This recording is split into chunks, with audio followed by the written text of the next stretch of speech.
Ashurbanipal's story unfolds in a world where power and intellect intertwined, a realm of towering ziggurats, sprawling palaces, and fierce armies, yet also of wisdom and the written word. Born into the illustrious Assyrian dynasty, he was the son of Esarhaddon, a ruler known for restoring the shattered empire after a period of internal strife. From an early age, Ashurbanipal was steeped in the traditions of his people. He learned not only the art of war and statecraft, but also developed an abiding passion for literature and knowledge. This unusual blend of martial prowess and scholarly curiosity would come to define his reign and set him apart in the annals of history. When Ashurbanipal ascended the throne in 669 BC, he inherited an empire that stretched from the Persian Gulf to the Mediterranean. His realm was a mosaic of diverse peoples and cultures, each with its own language, traditions, and beliefs. In such a vast domain, the challenge of uniting disparate groups while maintaining strict control was immense. Ashurbanipal rose to the occasion by not only reinforcing the military might of Assyria, but also by nurturing the intellectual and cultural heritage of his civilization. His dual focus, expanding his empire through relentless military campaigns while simultaneously fostering a legacy of learning, created a paradox that would intrigue historians for centuries. In the realm of warfare, Ashurbanipal's reputation was both formidable and fearsome. His military campaigns were characterized by swift, decisive action and a willingness to use overwhelming force. When neighboring kingdoms dared to challenge Assyrian dominance, his armies marched with a singular purpose: to secure the empire's borders and subdue any opposition. One of his most notable campaigns was against Elam, a region that had long tested the resolve of Assyrian rulers. The response was swift and merciless. Cities were razed, populations were displaced, and a stark message was sent to any who might consider defiance. Such brutal measures, etched into the stone reliefs that adorned his palace walls, were intended to instill fear and secure obedience. Yet behind the veneer of military triumph lay a ruler who was equally committed to preserving the legacy of human knowledge. This commitment manifested most strikingly in the creation of his legendary library at Nineveh. Far more than a mere collection of administrative records, the library was a curated repository of cuneiform tablets encompassing history, literature, science, and religious texts. Among its treasures was the Epic of Gilgamesh, a work of literature that has transcended time and remains one of the world's oldest known narratives. Ashurbanipal's library was a deliberate act of cultural preservation, a way to safeguard the wisdom of past civilizations while also asserting the intellectual superiority of Assyria. In the quiet, sunlit halls of his palace, where scribes meticulously copied texts and scholars debated philosophical ideas, the king nurtured a vision of an empire that valued knowledge as much as it did conquest. The splendor of Nineveh was not confined to its impressive military achievements or its vast repository of texts. It was also reflected in its art and architecture. Under Ashurbanipal's patronage, the city blossomed into a center of artistic innovation. Intricate reliefs, detailed carvings, and grand palatial structures spoke of a civilization that celebrated both strength and beauty. Every sculpture and inscription was crafted to convey a dual message: that Assyria was a land of mighty warriors and learned men alike. In these works, the king's own image, both as a conquering hero and as a custodian of ancient wisdom, was immortalized, creating a lasting testament to the complex identity of his rule.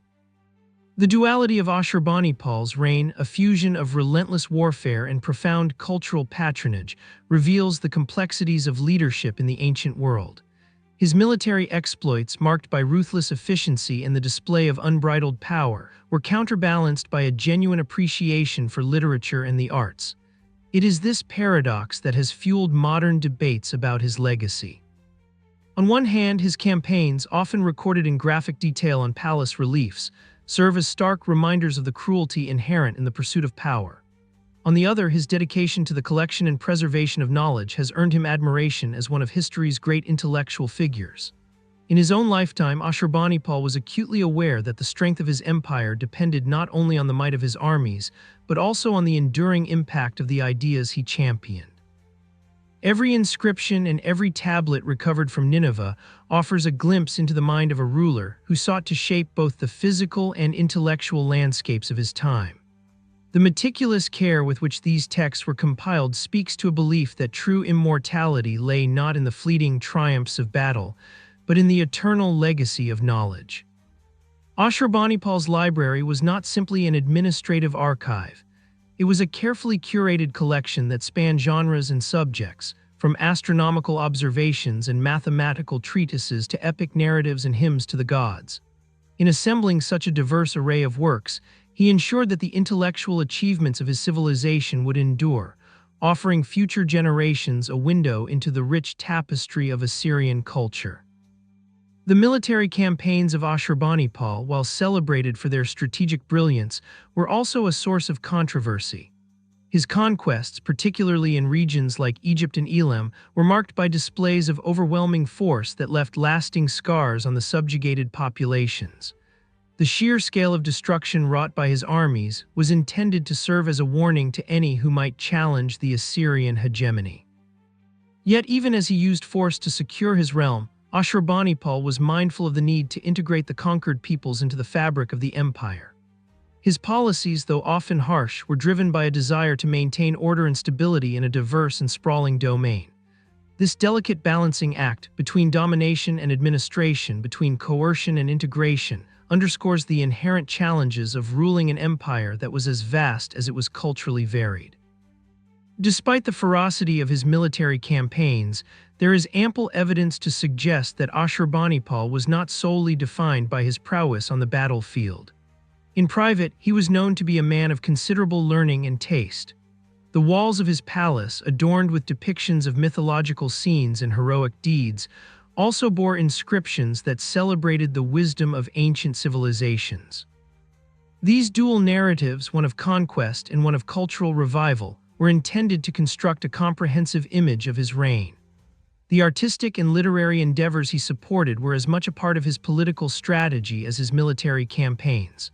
By fostering a rich cultural environment, he not only secured the loyalty of his subjects, but also projected an image of a ruler who embodied the highest ideals of civilization. Much of what we know about Ashurbanipal comes from the very records he commissioned and preserved. In the majestic halls of Nineveh, grand inscriptions recounted both the glories of battle and the achievements of scholarly endeavor. These texts, painstakingly etched into stone and clay, reveal a ruler deeply conscious of his own mortality and the transient nature of power. He knew that, in the end, the deeds of a king would be measured not only by the lands he conquered, but also by the cultural legacy he left behind. Every relief, every tablet was a deliberate attempt to inscribe his memory into the fabric of time, ensuring that long after his armies had marched away and the battlefields had grown silent, his name would endure as a symbol of both might and mind. The influence of Ashurbanipal was not confined to the borders of his empire. His military campaigns reached as far as Egypt, where his armies asserted Assyrian dominance over one of the region's most storied civilizations. In these distant lands, his name became synonymous with both awe and dread, a reminder that the reach of Assyrian power was as vast as it was fearsome. Yet even in these campaigns of conquest, there was a recognition of the importance of legacy. The subjugation of Egypt was not merely an act of aggression. It was a demonstration of the capability of a well-organized state to impose order and integrate diverse cultures under a single banner. This duality, of imposing power while also laying the groundwork for cultural exchange, reflects the nuanced approach that Ashurbanipal took in his efforts to build an empire that was both expansive and enduring. As time marched on and the dust of his conquests settled, the true measure of Ashurbanipal's legacy began to emerge. The library at Nineveh, with its vast collection of cuneiform tablets, would eventually captivate the modern imagination. Rediscovered centuries later, these texts have become invaluable to scholars striving to understand the ancient Near East. They tell stories of gods and heroes, of celestial phenomena and earthly affairs, and in doing so they bridge the chasm between a long-vanished world and our own. In every inscription there is a whisper of the past, a reminder that even in an age defined by conflict, there existed a profound dedication to the pursuit of wisdom and understanding. In the interplay between power and knowledge, Ashurbanipal stands as a singular figure. His reign forces us to confront the contradictions inherent in the exercise of authority. How can one reconcile the brutal suppression of rebellion with the enlightened act of preserving ancient texts? How does one balance the need for a strong, centralized state with the equally important goal of fostering a vibrant cultural life? These questions, posed by the life of Ashurbanipal, continue to resonate today. His story is not merely one of conquests and decrees, but a meditation on the responsibilities of leadership and the enduring impact of ideas. Modern historians continue to debate the legacy of Ashurbanipal. Some view him as a ruthless autocrat whose methods left an indelible mark of violence on the peoples he ruled. Others see him as a visionary patron of the arts and sciences who recognized that the true strength of a civilization lies in its cultural achievements as much as in its military might. In many ways, his reign encapsulates the eternal tension between order and chaos, a reminder that the instruments of power can be wielded to both destroy and create. It is this dual nature that makes his life so compelling and his legacy so enduring. The rediscovery of the Nineveh Library has transformed our understanding of ancient Assyria. Each tablet recovered from those ancient ruins offers a window into the mind of a civilization that, despite its reputation for ruthless conquest, also harbored a deep respect for learning and artistry. Scholars poring over these texts have uncovered not only administrative records and legal codes, but also works of literature and religious hymns that reveal the inner life of the Assyrian people. In these fragments of clay, we see a society that was both pragmatic and poetic, a people who valued the precise order of bureaucracy as much as the evocative power of myth and legend. Reflecting on Ashurbanipal's life invites us to consider the nature of legacy itself. What does it mean to be remembered? For many rulers, memory is preserved in the monuments they leave behind or in the territories they conquer. For Ashurbanipal, however, the written word was an equally potent instrument of immortality. His deliberate act of gathering texts from across the known world was a statement of faith in the enduring power of knowledge. It was a recognition that while armies can march and kingdoms can rise and fall, the insights captured in a single cuneiform tablet can echo through the ages, illuminating the path for generations yet to come. In the twilight of his reign, as pressures both from within and without mounted on the empire, Ashurbanipal continued to work on his dual agenda of conquest and cultural preservation. Even as rebellions threatened to tear apart the fabric of his realm, his commitment to the arts and scholarship never wavered. It was as if he understood that the only way to counterbalance the inherent cruelty of military power was to invest in the betterment of human thought and creativity. This interplay between the sword and the stylus, the simultaneous celebration of force and intellect, is perhaps the most fascinating aspect of his legacy. Today, as we examine the ruins of Nineveh and decipher the tablets that survived millennia of decay, we are confronted with a vivid reminder of a time when the fates of empires were decided by the might of armies and the clarity of ideas. Ashurbanipal's reign stands as a monument to the idea that true greatness is achieved not only through the expansion of territory, but through the cultivation of a culture that values learning, art, and the transmission of knowledge. His story challenges us to rethink our understanding of power. It suggests that the legacy of a leader is measured not solely in the battles fought or the lands conquered, but in the enduring influence of the ideas and artifacts that outlive the impermanence of political might. In contemplating the life of Ashurbanipal, we find a narrative that is as complex as it is inspiring. A story of a man who, with one hand, wielded a sword to carve out an empire, and with the other, nurtured a library that would become one of the most significant archaeological treasures in history. His efforts to integrate a wide array of cultural expressions into the fabric of his empire, even as he enforced a strict and often brutal regime, reveal a ruler who was as aware of the fragility of human existence as he was determined to impose order on a chaotic world. The legacy of Ashurbanipal is one that continues to spark debate among scholars and enthusiasts alike. His reign, marked by episodes of unrelenting violence alongside moments of remarkable cultural achievement, forces us to ask difficult questions about the nature of leadership and the ways in which societies remember their past. Was he, as some have argued, merely a tyrant whose insatiable hunger for power led to unnecessary bloodshed? Or was he a visionary who recognized that the preservation of knowledge was the surest path to immortality? The answer, perhaps, lies somewhere in the intricate interplay of his actions, a reflection of a time when the dichotomy between civilization and savagery was often a matter of perspective. In the quiet afterglow of his military campaigns, as the echoes of clashing swords gave way to the rustle of clay tablets being unrolled by diligent scribes, the enduring impact of Ashurbanipal's vision became apparent. The tablets he amassed, filled with the wisdom of earlier civilizations, continue to speak to us today, transcending the centuries that separate our modern world from his ancient one. They remind us that, even amid the destructive forces of conquest, there exists an irrepressible drive toward learning, creativity, and the preservation of our collective human experience. The story of Ashurbanipal, then, is not just a chronicle of military might or imperial ambition. It is a narrative of human aspiration, a tale of a ruler who sought to inscribe his legacy not only in stone and conquest, but also in the enduring language of ideas. His life stands as a testament to the belief that while empires may crumble and armies may fade into history, the treasures of human thought remain eternal.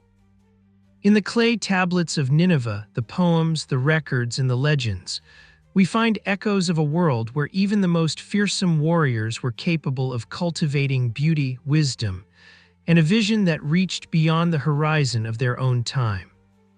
In the final analysis, Ashurbanipal's legacy endures as a powerful reminder that the true measure of a civilization is not merely found in the monuments of its victories, but in the enduring strength of its culture and the timeless influence of its ideas. His life challenges us to consider the delicate balance between force and enlightenment, a balance that, despite its inherent tensions, is essential to the flourishing of any society.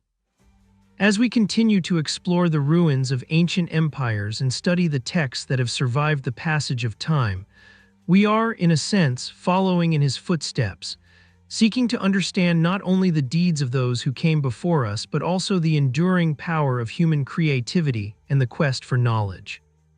The memory of Ashurbanipal, carved in stone and written on clay, remains a beacon from a bygone era.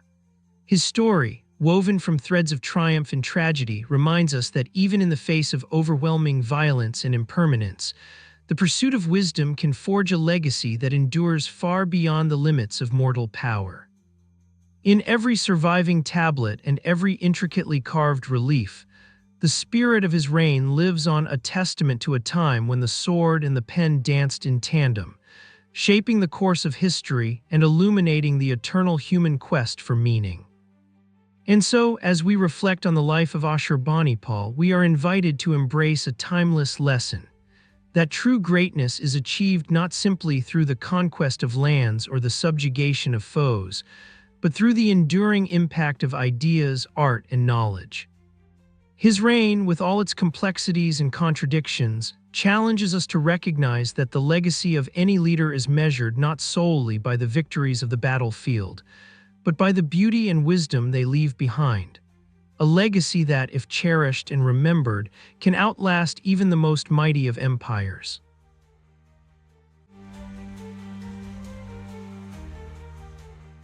In this video, we journey back more than 2,500 years to explore the life, battles, and enduring legacy of the Queen of the Massagetae, a nomadic people of the Eurasian steppes. Tomyris's name is forever linked to her legendary confrontation with Cyrus the Great of Persia, a clash that has resonated throughout history as a symbol of resistance against imperial conquest. Before we delve into the details, let's set the stage.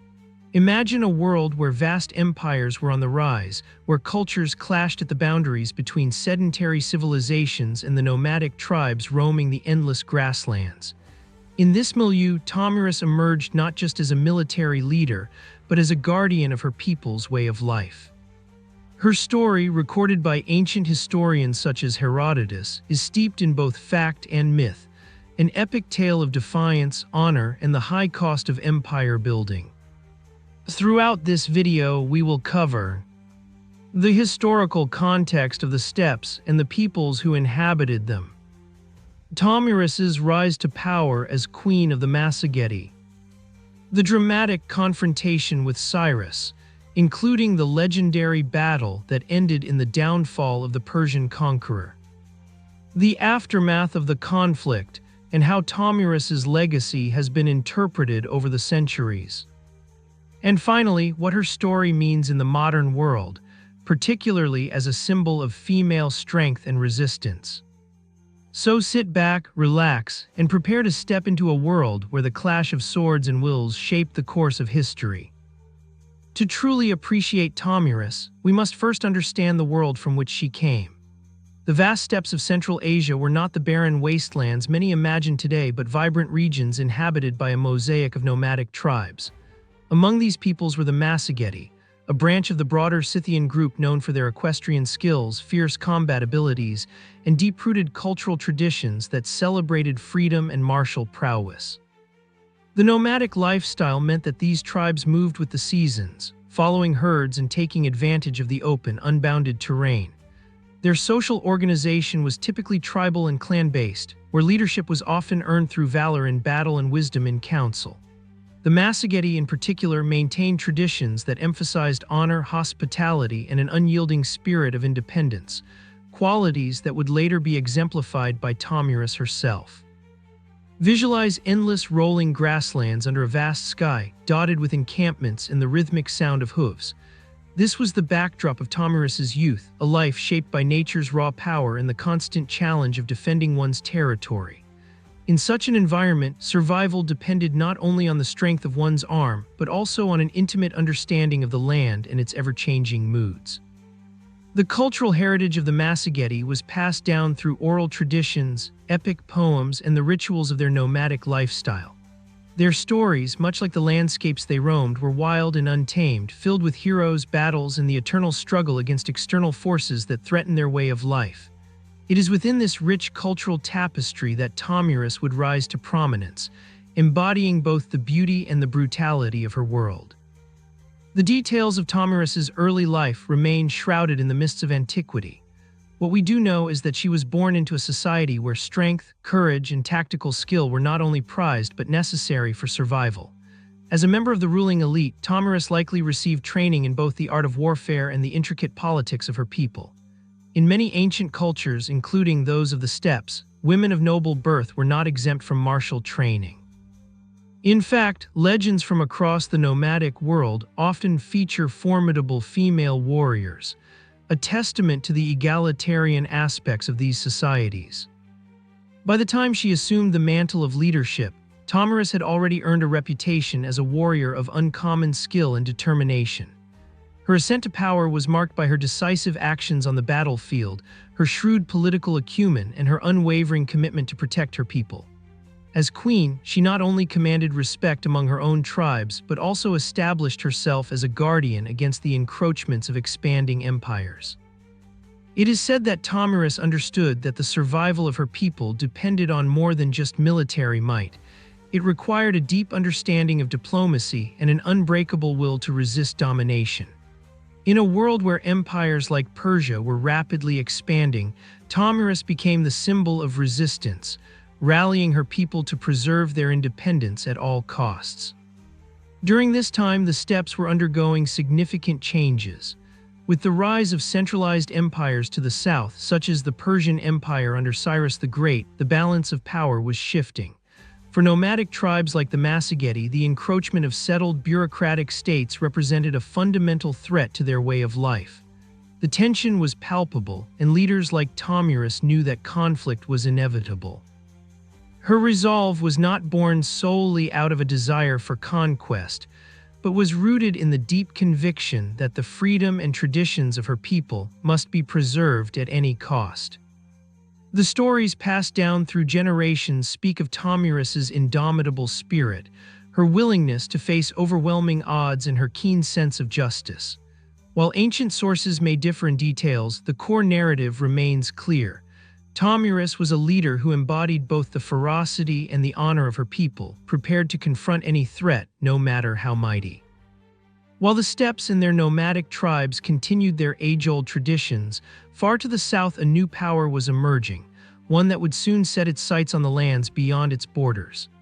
Cyrus the Great, the founder of the Persian Empire, was a visionary leader whose ambition and military genius transformed a collection of disparate tribes into one of the ancient world's most formidable empires.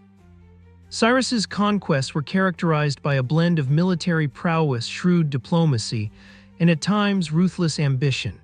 His campaign against the Massagetae was part of his broader strategy to extend Persian influence and secure the empire's frontiers. For Cyrus, the nomadic tribes of Central Asia represented both a strategic target and an ideological challenge, a test of the empire's reach into the untamed world. The historical accounts of Cyrus's encounter with Tomyris vary in their details. According to the ancient historian Herodotus, Cyrus sought to subdue the Massagetae by initially employing diplomacy and deception. He reportedly sent envoys bearing gifts and promises, attempting to lure the nomadic queen into a trap. However, Tomyris, ever perceptive and wary of the Persian ruler's ambitions, refused these overtures. She saw through the facade of Persian benevolence and recognized the danger lurking behind Cyrus's generous offers. As tensions escalated, the inevitable clash between the two forces loomed on the horizon. For Cyrus, the campaign was not merely a military expedition, it was a statement of Persian power and destiny. For Tomyris, it was a defensive stand to protect her people's freedom and way of life. The confrontation that followed would become one of the most legendary episodes in ancient military history, a battle where strategy, valor, and the unyielding will to resist collided with the ambitions of a burgeoning empire. In the months leading up to the confrontation, both sides prepared meticulously. Cyrus marshaled his forces, confident in his ability to bring even the most remote peoples under his control. His army was well-equipped, disciplined, and driven by the momentum of Persia's rapid expansion. On the other hand, Tomyris relied on the deep knowledge of the land, unconventional tactics suited to the open terrain, and the fierce loyalty of a people whose way of life was at stake. The stage was set for a clash that would not only determine the fate of the Massagetae, but also send shockwaves throughout the ancient world. In the next section, we will delve into the details of this fateful encounter, exploring how the battle unfolded and the dramatic circumstances that led to one of history's most memorable military reversals. The confrontation between the forces of Cyrus and the warriors of the Massagetae is one of those epic moments in history that has grown larger than life over the centuries. According to Herodotus, after the initial diplomatic overtures failed, Cyrus resorted to a full-scale invasion. His army, confident in its superior numbers and organization, marched into the territory of the Massagetae with the expectation of a swift victory. Tomyris, however, was prepared. She had spent countless hours preparing her people not just in the art of warfare, but in the unity and determination needed to resist an empire. As the two forces met on the battlefields of the steppes, the clash was fierce and unforgiving. Cyrus's well-drilled soldiers found themselves contending with an enemy who fought not merely for land, but for their very identity. The battle is remembered for its intensity and for the dramatic twist that would alter the course of history. According to the legend, during the combat, Cyrus was drawn into the melee. Some accounts suggest that the Persian general was isolated from his main forces, while others claim that he was lured into a trap by Tomyris's cunning strategy. Regardless of the precise details, what is clear is that in the ensuing confrontation, Cyrus's forces were thrown into disarray. In the melee, Tomyris's tactical brilliance shone through. Utilizing the mobility of her cavalry and the intimate knowledge of the local terrain, she orchestrated a series of maneuvers that gradually isolated key elements of the Persian army. The result was chaos among the ranks of Cyrus's troops, undermining the very discipline that had powered their previous successes. In the midst of this chaos, Cyrus himself was caught in the vortex of battle.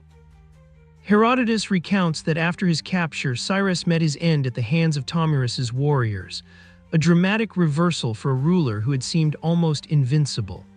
In one of the more grisly episodes of the battle's aftermath, Tomyris is said to have retrieved the body of Cyrus, and in a symbolic act of retribution, had it decapitated and submerged in a container of blood.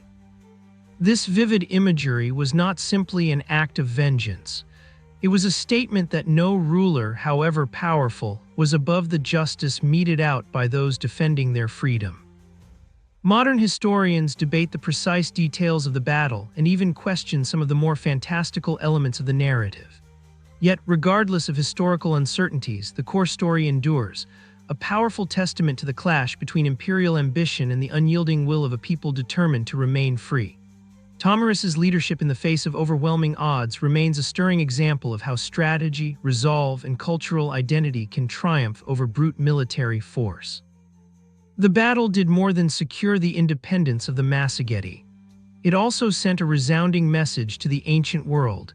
Even the mightiest empire could be challenged by those who refused to be subdued. The defeat of Cyrus was not only a military setback for Persia, but also a symbolic blow to the notion of unstoppable imperial expansion. In the pages of history, Tomyris emerged as both a defender of her people and a symbol of the indomitable spirit of resistance, a legacy that continues to inspire those who value freedom and sovereignty.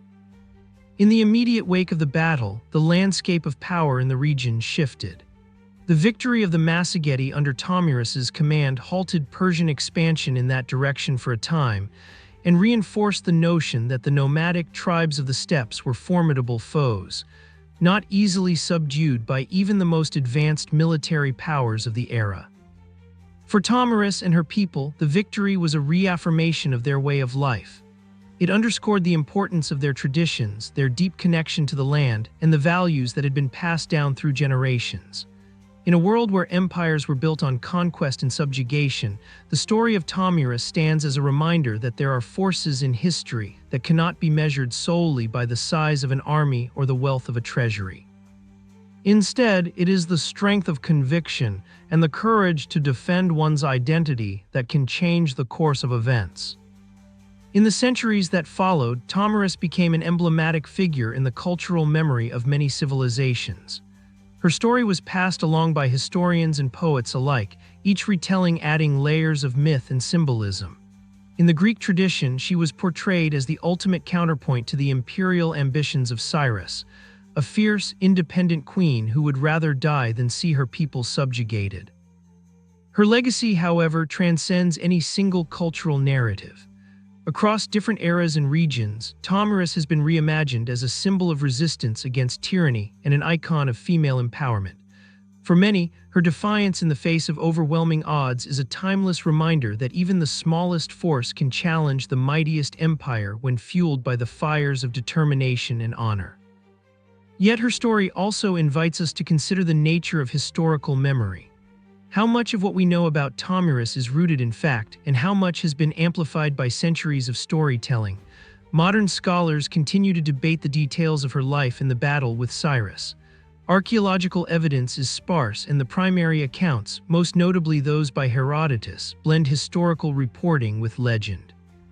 This intersection of myth and history only adds to the allure of Tomyris's narrative, making her an enduring figure whose story can be reinterpreted in myriad ways.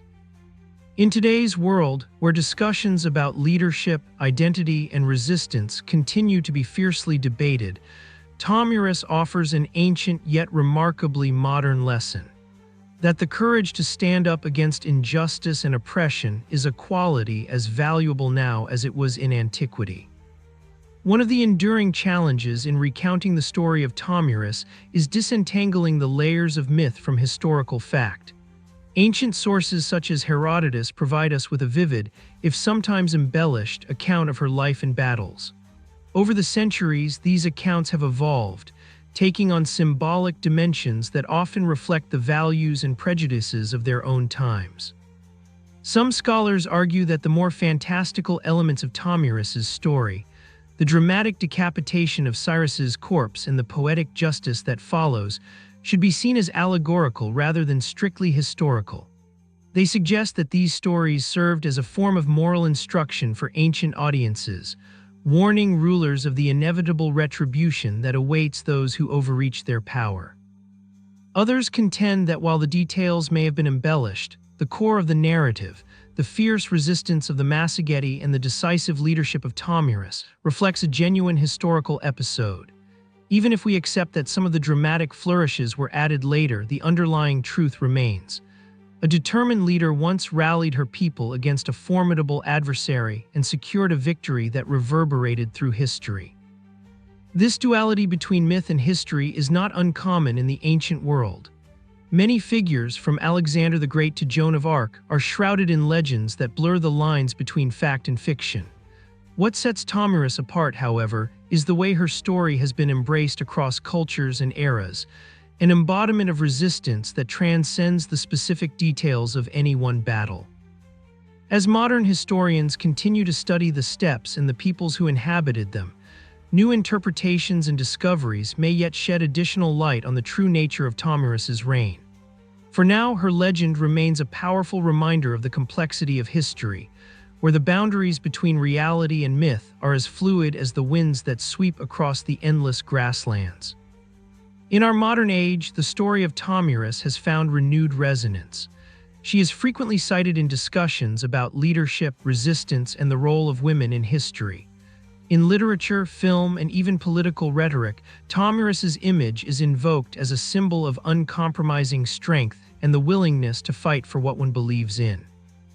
Artists and writers have reimagined her story, often emphasizing the dramatic elements of her encounter with Cyrus to highlight themes of vengeance and justice. Her tale has also become an inspiration in feminist discourses, a historical narrative where a woman not only held power in a male-dominated world, but also decisively turned the tide against a mighty empire. In a time when stories of strong women leaders are especially cherished, Tomyris's legend provides a counterpoint to narratives that often sideline female voices in the annals of history.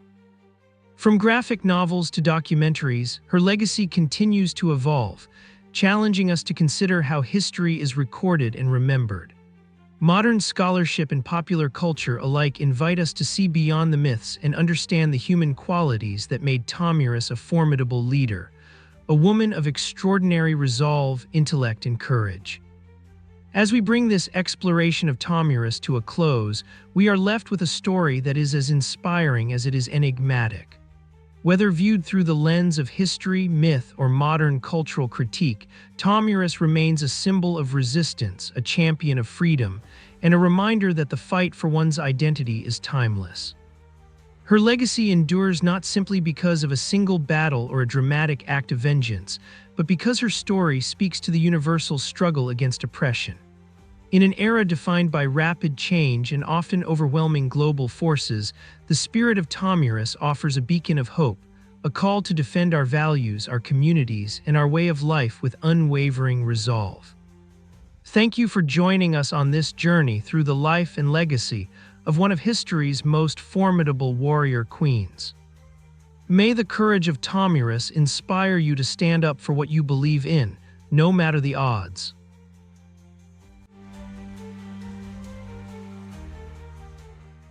Mithridates VI, known as Eupator, is often remembered as one of the greatest enemies of Rome, a king whose name became synonymous with defiance and resilience.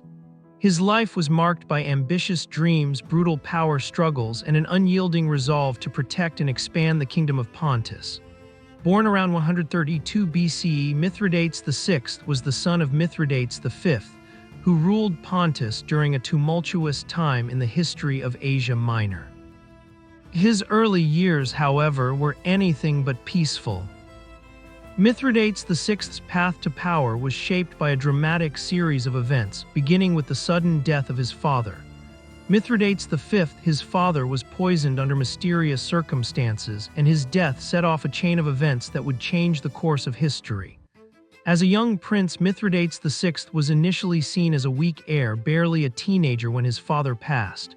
His mother, Laodice, assumed regency over Pontus, but her ambitions soon became clear.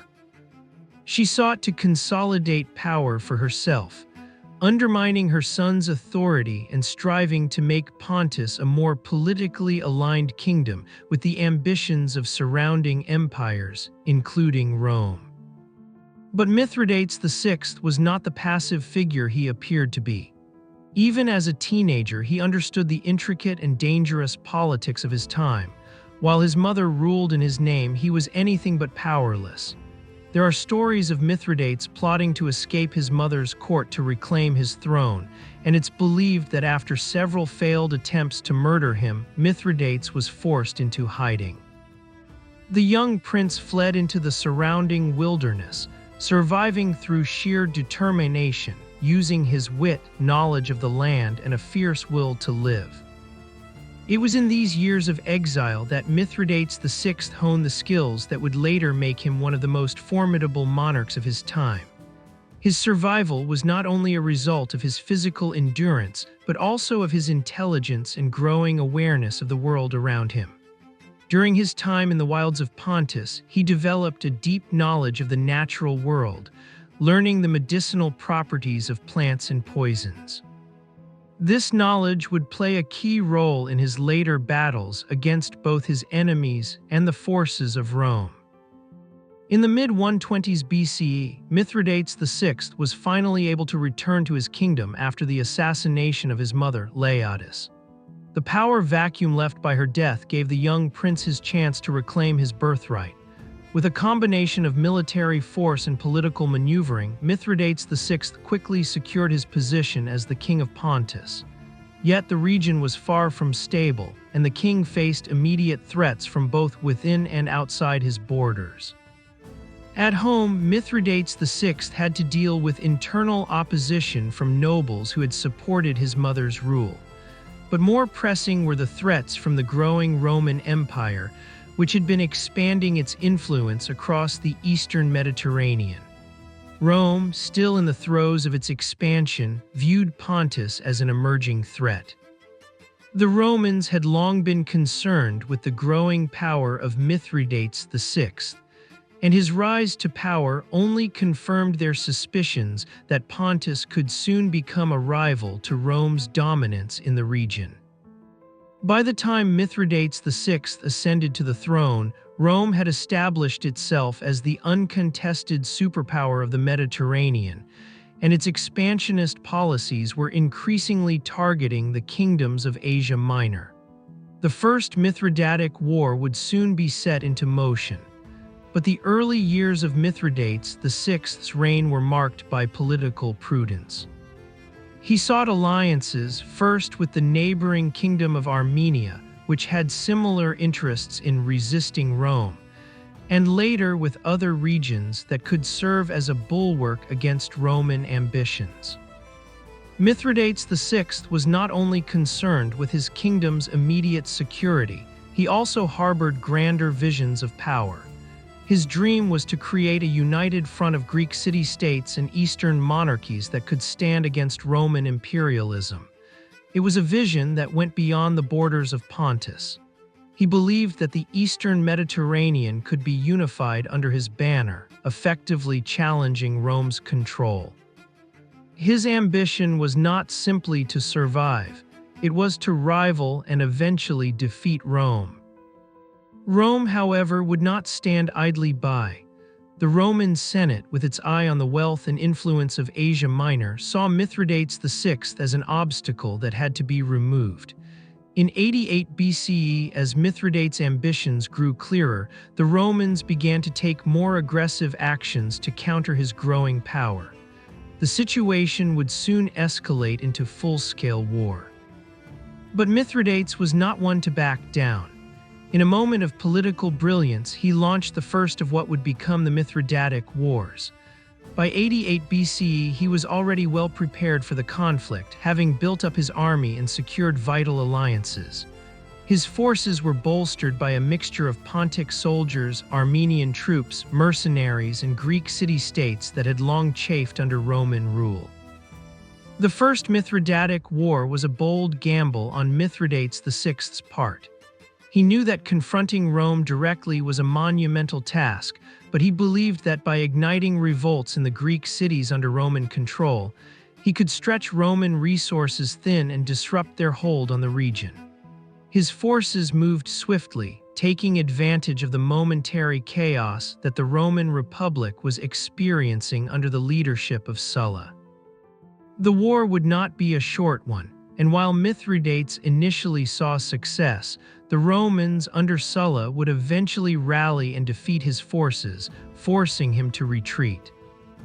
Despite the defeat in the First Mithridatic War, Mithridates VI's resilience was clear.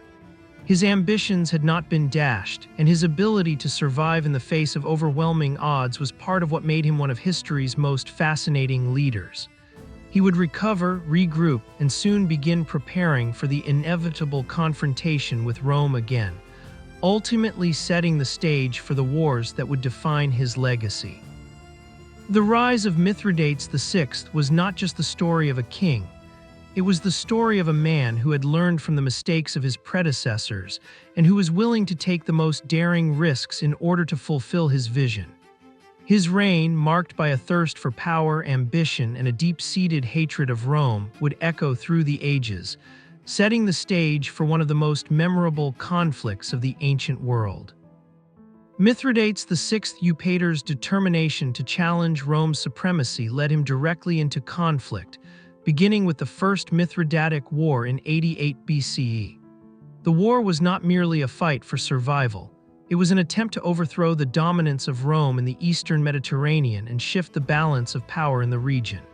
In many ways, the war defined the early years of Mithridates VI's reign, establishing him as one of Rome's most formidable adversaries.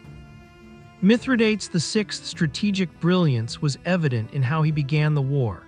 His first move was to capitalize on the dissatisfaction of the Greek city-states under Roman control. Many Greek cities, especially those in Asia Minor, had long suffered under Roman economic exploitation, high taxes, and political manipulation. Mithridates, who had been raising an army for several years, positioned himself as a liberator of these cities. He promised to free them from Roman oppression, framing the conflict as a struggle for independence from an imperial power. Mithridates' forces, bolstered by thousands of mercenaries, quickly swept across Asia Minor. Greek cities like Pergamon, Ephesus, and Smyrna joined his cause, seeing the possibility of greater autonomy under his rule. With the support of these cities, Mithridates was able to launch an invasion into Roman-controlled territory. His initial successes were swift and decisive. As he took control of several key cities along the Aegean coast, including the powerful city of Mytilene on Lesbos, and he began to challenge Roman authority in the region. Mithridates VI's initial strategy was brilliant. He knew that he could not defeat Rome head-on with a direct confrontation, at least not at this stage. Instead, he focused on sowing chaos within Rome's sphere of influence. His goal was to weaken Roman control over the Greek cities and disrupt the logistical and economic networks that the Romans had built in the east. He understood that by destabilizing Rome's foothold in Asia Minor, he could force the Republic into a prolonged conflict, one that would drain their resources and stretch their military capabilities. While Mithridates was expanding his influence in Asia Minor, Rome was embroiled in internal strife. The Social War 90–188 BCE, a conflict between Rome and its Italian allies, had severely strained Roman military resources. Rome's political leadership was divided, with two factions at odds over how to handle the ongoing conflict.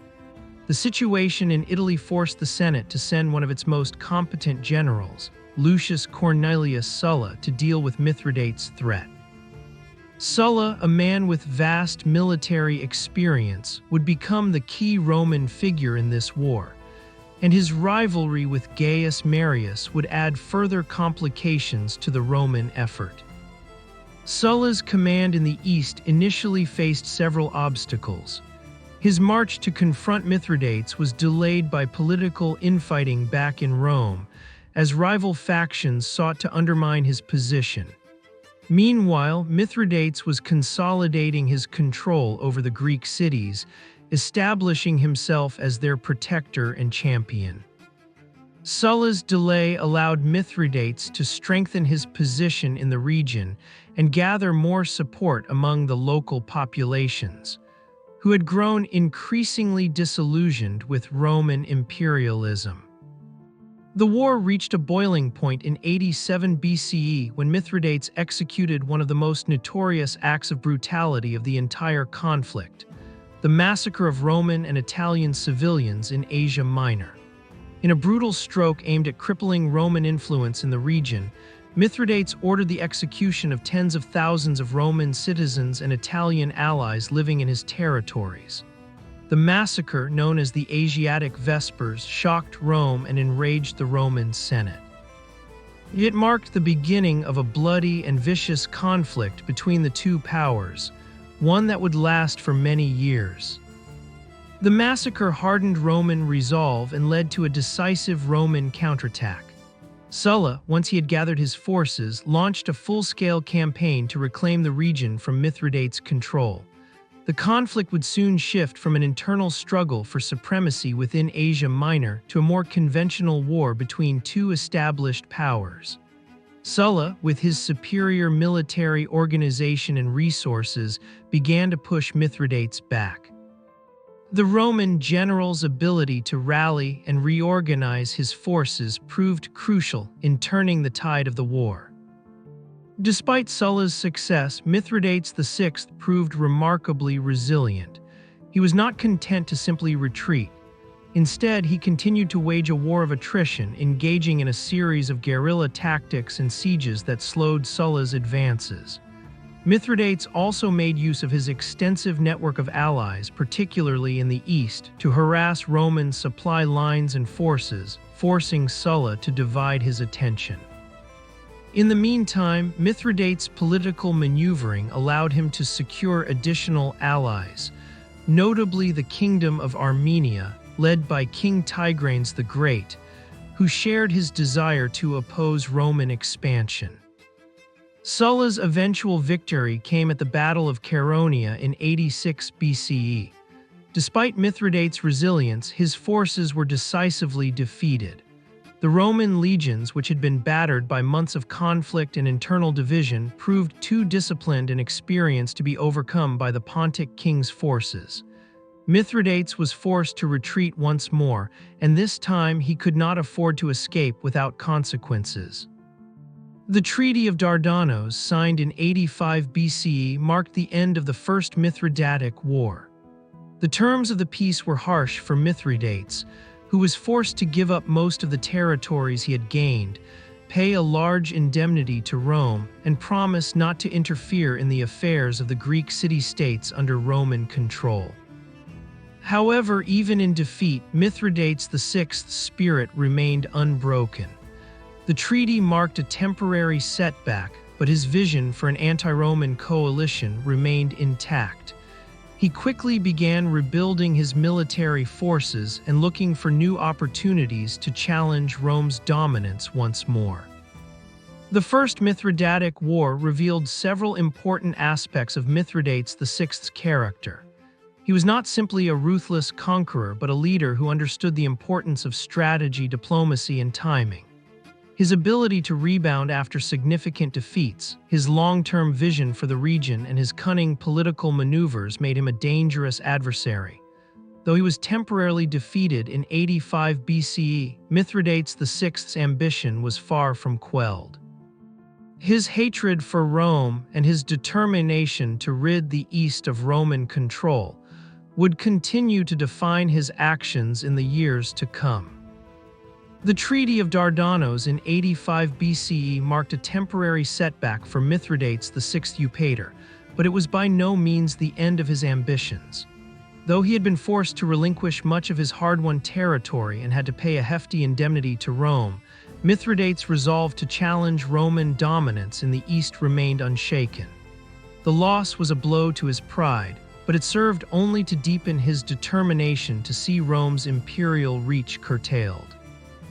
In the years following the peace treaty, Mithridates VI focused on rebuilding his strength and consolidating his control over his core territories, particularly in Pontus and the neighboring regions.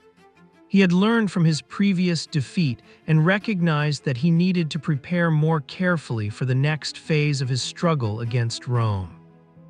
He set about strengthening his military, building a more formidable navy, and seeking out new alliances that could bolster his power and provide a strategic advantage in the future.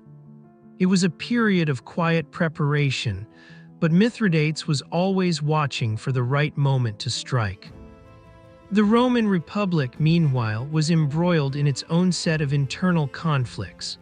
The aftermath of the social war had left the Romans exhausted, and the struggle for control of the Roman Senate between the conservative optimates and the populist populars continued to sow division in the Republic. Sulla, having won the First Mithridatic War, returned to Rome and engaged in a bloody civil war to solidify his power as dictator. This internal chaos left Rome vulnerable and distracted, providing Mithridates VI with the opportunity to rekindle his plans. The chance for Mithridates came in 83 BCE when a power vacuum arose in Asia Minor.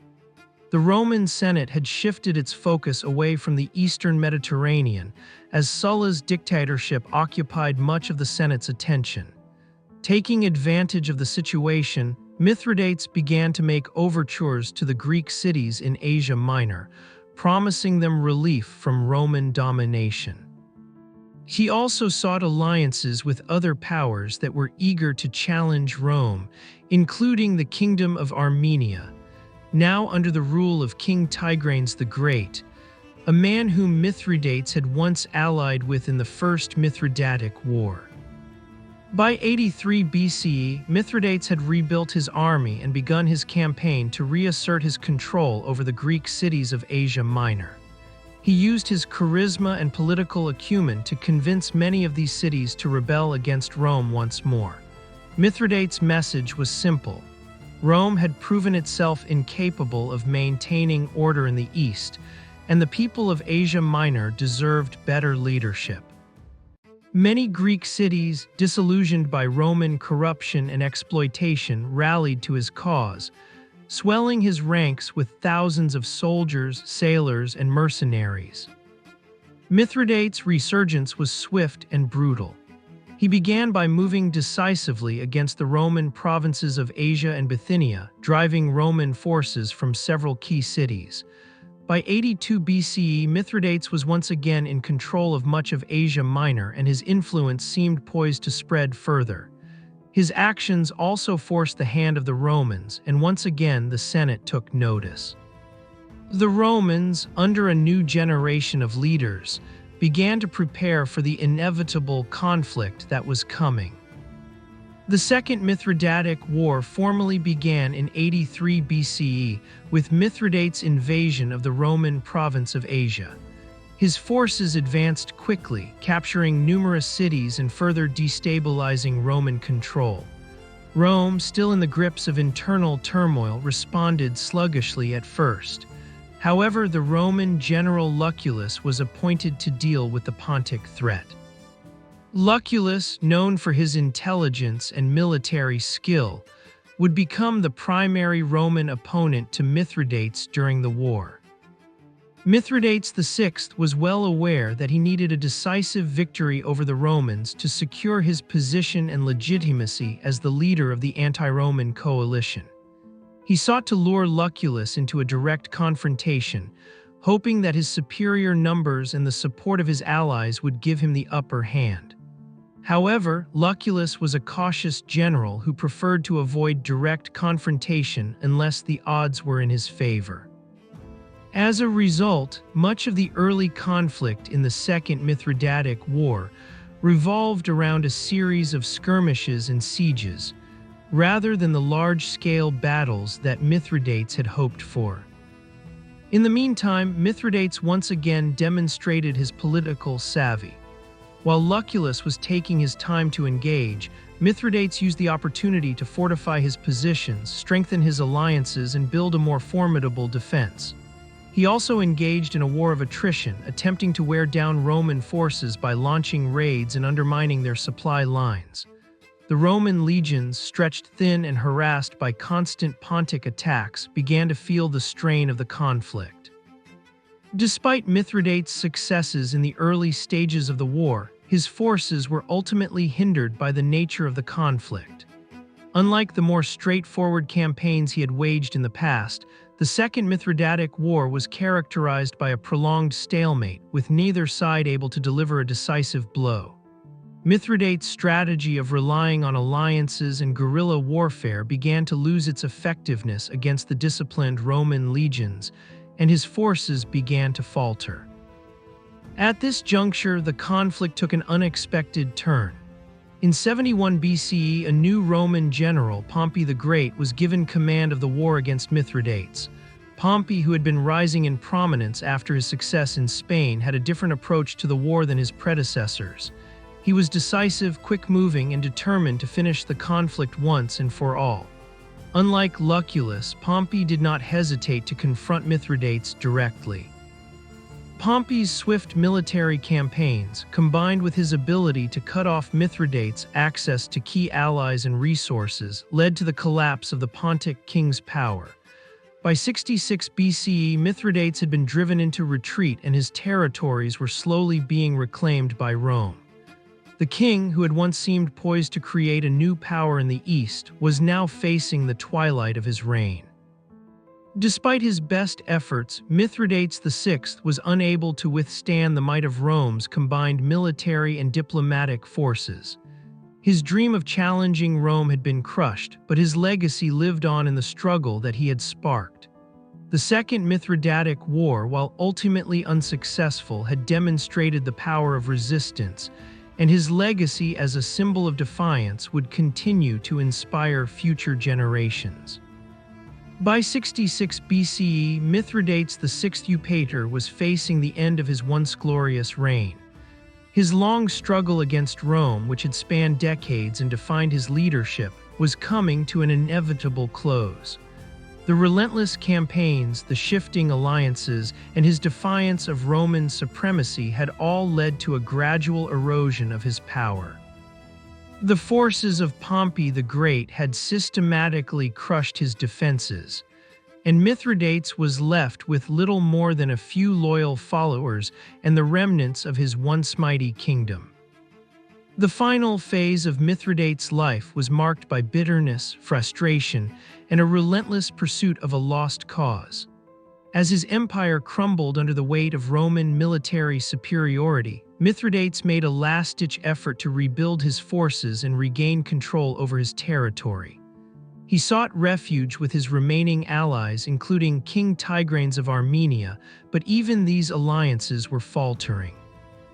Mithridates VI had always been a master of diplomacy, but his foreign relationships had grown increasingly fragile as the Romans tightened their grip on the region. Mithridates had once been the ruler of a powerful kingdom, stretching from the shores of the Black Sea to the heart of Asia Minor with the loyalty of many Greek cities and kingdoms.